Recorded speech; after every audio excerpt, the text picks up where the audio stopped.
Hello and welcome back. Today we're going to be talking about tight budget, ultra budget hi-fi components. A friend of mine reached out to me saying that, hey, your videos are cool and all, but why don't you make something for people that are just getting into hi-fi and people that are not willing to spend more than a couple $100 on components, and maybe they upgrade piece by piece and they just want to do a couple of hundred at a time for, say, an amplifier or a turntable or a phono stage or speakers. They want to do they want to take baby steps before they take the big plunge for several reasons. And I figured, okay, I have some experience in in my journey coming up to my hi-fi system. So I figured that's a good idea. So so here we have the Sony STRDH190. This is a stereo receiver that's an analog amplifier. There is no digital to analog converter built in. It's got a built-in phono stage, and it has a built-in tuner for those of you that like to listen to radio. And it's got speaker set A, speaker set B. You can run them both simultaneously, but the caution there is not to have speakers with lower than 8 ohm impedance, or maybe even 12 ohm impedance.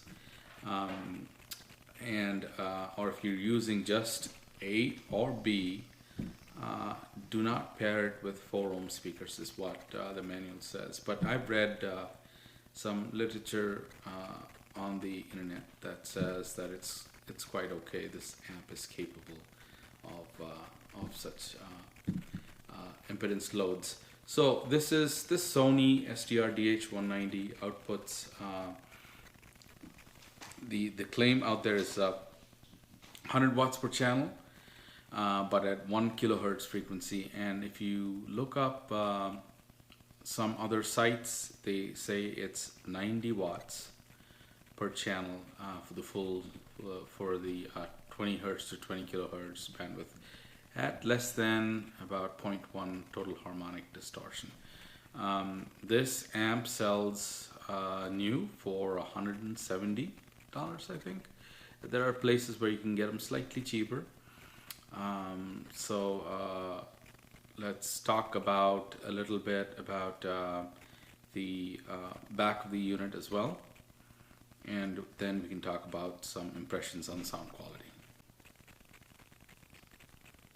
Okay, back of the unit is pretty simple here. We have a captive power cord, speaker terminals. These are spring type speaker terminals, so I would advise not using anything thicker than perhaps an 18 gauge speaker wire. I tried a 16 gauge and it was a little bit too thick, so 18 gauge or less should be fine here. So it's got 3 analog inputs. It's got an analog input 4 in and out for perhaps a tape recorder or such. There's also a built-in phono amplifier, and there's your inputs for antenna, for your FM antenna. So the other thing about this unit is it can accept Bluetooth, and Bluetooth pairing is fairly simple. There's a button on the remote control or on the front face, and if your phone devices have Bluetooth on, just pushing one of those buttons, either on the remote or the front faceplate, connects it pretty easily. No issues there whatsoever. There are other things that Sony writes about this amplifier in their web page. They say the chassis is the faceplate is not, it's quite okay for the price, but they say the chassis built in has a rigid structure for to keep resonances away from, if you're having to keep this unit close to a loudspeaker, and resonances that could affect the internal components of the amplifier. And they call attention to their decent size transformer in here as well. And they also talk about how their positioning of the transformer and the built-in phono stage has been optimally spaced so as to not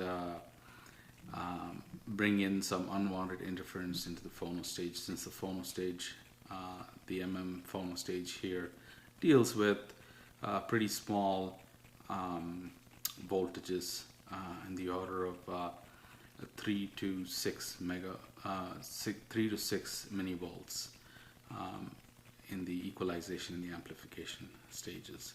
So next, it also comes, like I said, with a decent remote control.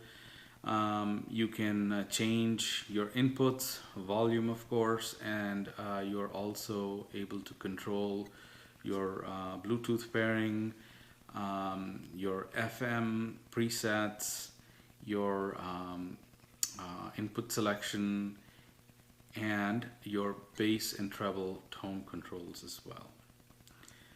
Next, let's go on and talk about some of the sonic impressions that this unit made on me.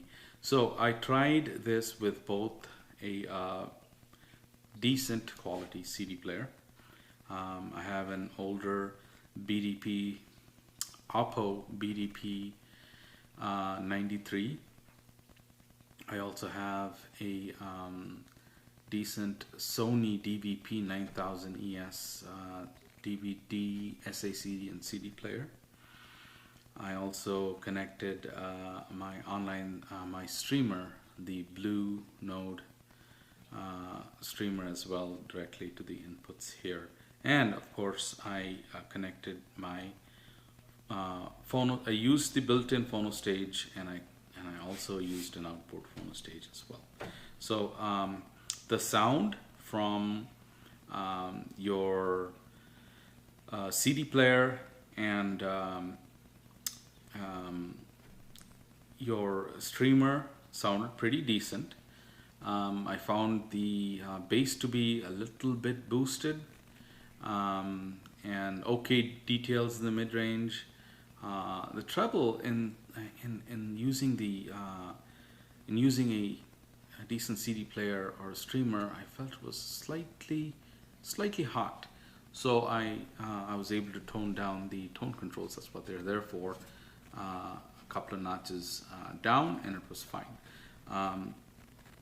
I used the Bluetooth, no problem there as well. Sound quality is okay. It's compressed, no matter what the format is via Bluetooth. It's compressed. It was okay. It was functional. And then I used the phono stage. Here, yes, it's a budget unit. It's only $160, $170.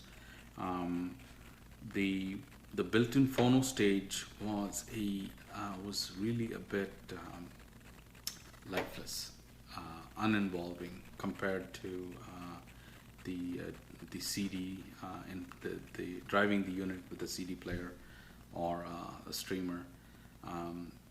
So it felt like there was a mid-range suck out, and there was a little boosted treble and some zingy treble and boosted bass with a mid-range suck out.